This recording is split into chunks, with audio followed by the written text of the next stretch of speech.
Pero ¿saben lo que es el minstrel? ¿El qué? ¿Y el blackface? Ah.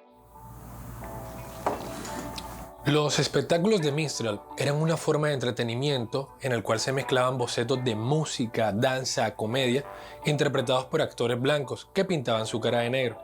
Esta técnica era conocida como blackface, o es conocida.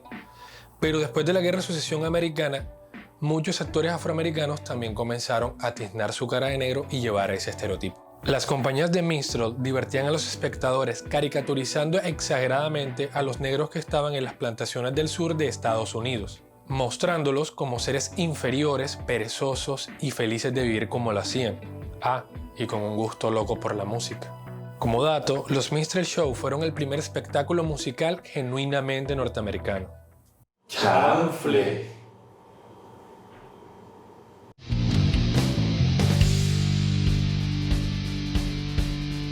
Hola, ¿qué tal? Soy Nor, maestro en arte dramático, dramaturgo por pasión y a veces director por presión. Y mi misión aquí es aportar a tu amor y curiosidad por el arte. Si eres nuevo o nueva, considera suscribirte.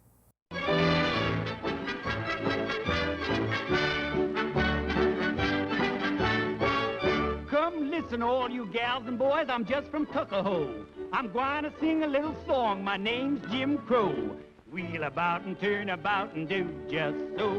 Every time I wheel about I jump Jim Crow. En 1830, más o menos, un actor llamado Thomas Dartmouth, con su cara tiznada, presentó una pieza en la que parodiaba un negro viejo y cojo que hacía un baile acrobático.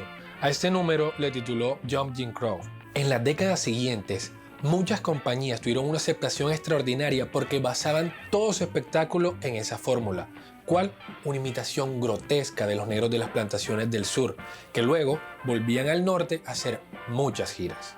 Aunque el recurso teatral de maquillarse de negro es bastante anterior. El origen del blackface es incierto, pero lo remontan a 1441, cuando en Portugal se exhibían esclavos provenientes de África Occidental para entretener al público blanco. Dentro del teatro isabelino se presentaron personajes negros, aunque esos papeles eran interpretados por personas blancas.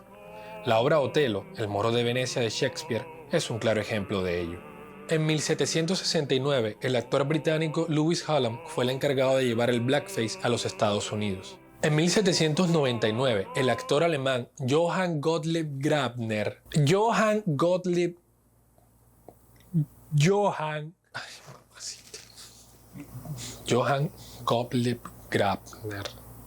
se hizo famoso en Boston con su rostro ennegrecido y un banjo presentando un número llamado El Chico Negro Gay. El desarrollo del espectáculo evolucionó a lo largo de los años y cada compañía tenía su estilo, pero la estructura no variaba, siempre se mantenía igual, fuera una compañía grande o una compañía pequeña. Y si les contara la estructura. Constaba de 3 actos. En el primer acto, como es común en la estructura clásica, se presentaban a los personajes. Toda la compañía desfilaba y bailaba sobre el escenario, y de la nada se abría el espacio y del medio emergía un personaje que hacía de maestro de ceremonia y se conocía como Mr. Interlocutor, quien decía cuándo empezaban las piezas, cuándo terminaban, los números musicales y todo lo que iba procediendo. En el último tiempo también, Mr. Interlocutor ya no llevaba su cara ennegrecida.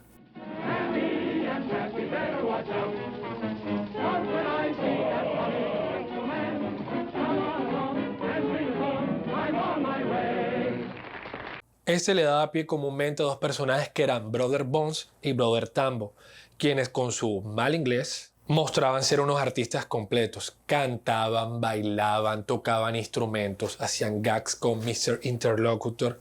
Con la orquesta, parecía estudiante universitario queriendo salir de Latinoamérica. Ladies and gentlemen, Mr. Ned Haverland. I want you to know that I'm a ragged foot right.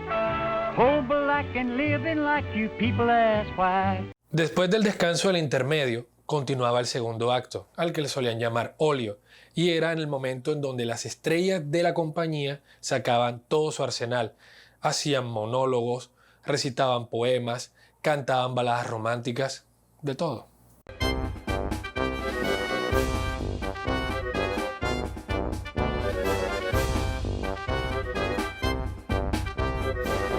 El acto solía acabar con un discurso de alguno de los cómicos haciendo referencia a algún tema de actualidad, sea de política, de la sociedad o de religión.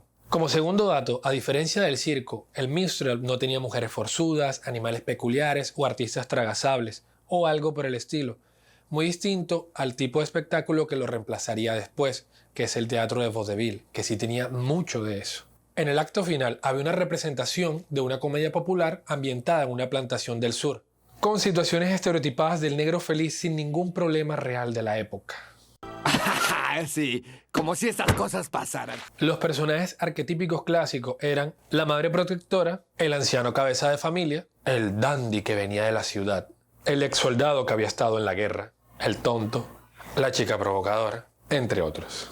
I hear the bell and whistle, she's coming round the curve. She's playing all her steaming power and straining every nerve. Now get on board, get on children, get on board, little children, get on board, little children, there's room for many more.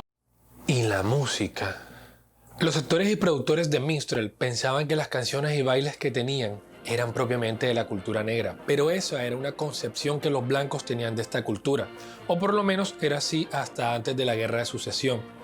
¿Qué pasa? Que estas canciones antes eran unos himnos mezclados con unos word songs y con música que tenía como protagonista el banjo y el violín, que eran más bien provenientes de música de Irlanda o de Escocia, que de África propiamente dicha.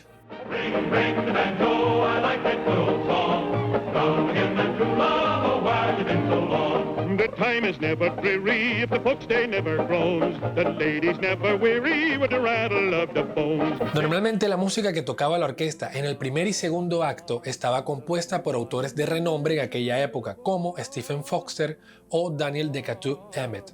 En 1865, con la abolición de la esclavitud, muchos empresarios avispados comenzaron a conformar grupos de minstrel, ya no solo con blancos, sino también con negros, que los hacían pintarse la cara de negro para que no quepa duda que estaban representando a una persona de color.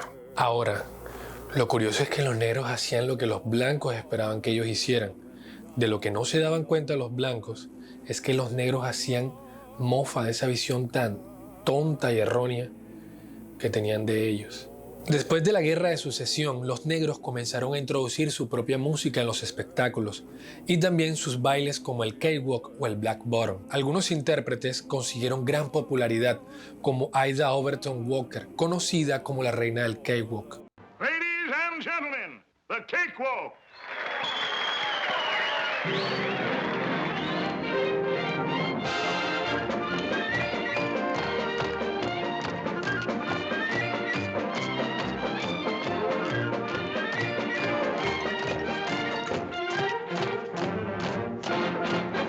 De esa forma, aunque el jazz propiamente dicho nunca hizo parte de los minstrels, estos le permitieron una mayor proyección y difusión del género. Ey, pero eso no fue todo. En la música también estaban los coonsongs.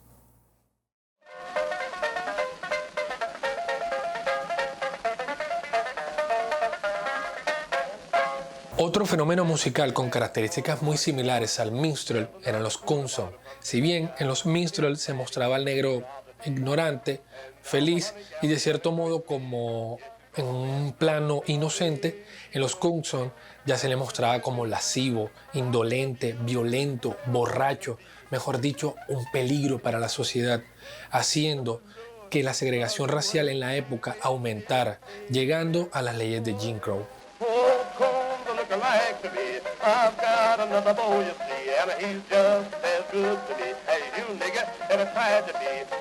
Las leyes de Jim Crow fueron unas leyes en los Estados Unidos promulgadas por las legislaturas blancas entre 1876 a 1965, donde su lema era separados pero juntos, para que se vayan haciendo una idea. El nombre se le debe al personaje de Thomas Darmouth del principio, que se llamaba Jim Crow, en el cual se aplicaba toda la segregación racial, dividiendo a los negros y a los blancos por sectores. Recordaremos, o para el que no lo sepa, por ejemplo, si en esa época ibas en un bus, los blancos se sentaban adelante y los negros atrás. Habían hoteles para negros, hoteles para blancos, universidades, todo. Hasta los bebederos eran totalmente diferentes, pero dándole siempre la prioridad a la persona blanca. Ahora, no solo se aplicaban a los negros, sino a cualquier etnia que no tuviera nada que ver con los blancos. Pero como todo, tiene su final. Nada dura para siempre. Entrado el siglo XX, este género que fue tan popular durante décadas estaba comenzando a decaer, o más bien estaba siendo reemplazado por un género mucho más glamoroso, ostentoso e itinerante, como era el teatro de vodevil, que traía músicos, cantantes, poetas, cómicos, payasos, shows, beazo, traía cortometrajes, traía de todo un poquito, y lo que usted quisiera se le tiene. Haciendo que con el tiempo, más o menos, entre 1930 a 1950, se terminara lo que es el minstrel. Para terminar, hay que preguntarse realmente cuál era la esencia o era la magia de este género. Si bien su estructura era muy interesante porque comedia de enredos populares siempre ha habido, obviamente si le quitamos la parte afro, lo que es los espectáculos con un maestro de ceremonia, tener una orquesta, tener todas estas ostentosidades, tomar óperas de otros lugares como ellos hacían de las óperas inglesas, era muy interesante por sí sola. Si nos ponemos a pensar realmente, si no se pintaba en la cara, podría haber funcionado igual. Pero con todo y eso nos muestra lo que representaba el contexto de la gente de la época, lo que era la segregación racial en esos momentos. Y yéndonos a un caso más cercano, por lo menos aquí en Colombia, si alguna vez hemos visto Sábados Felices, algunos recordarán al personaje del soldado Micolta, que él tiznaba también su cara de negro y tenía un acento chocuano, el cual debió dejar su personaje cuando el Grupo por los Derechos Humanos, Chao Racismo, le pidió que por favor parara. Y aún así, personas que eran afín a la causa de la ONG comenzaron a amenazar al actor. No hay que llegar exactamente a esos niveles, pero hay que entender que hay cosas que si bien pueden prestarse como fenómenos culturales, ya este tipo de cosas rayan en los derechos de las demás personas y son cosas que tenemos que tener en cuenta. Créanme que cuando traje este género lo traje más como una opinión informativa de un género que existió y que quizá hoy el blackface o blackfacing o muchas de sus manifestaciones aún se promueven en el carnaval que tenemos en Barranquilla con los negritos o la negrita Puloy. Seguro detrás de esos fenómenos culturales hay todo un trasfondo que a muchas personas de la comunidad afrodescendiente les estarán atentando. Pero lo importante es que sigamos haciendo arte, lo importante es que sigamos creciendo y que sigamos fallando en el intento.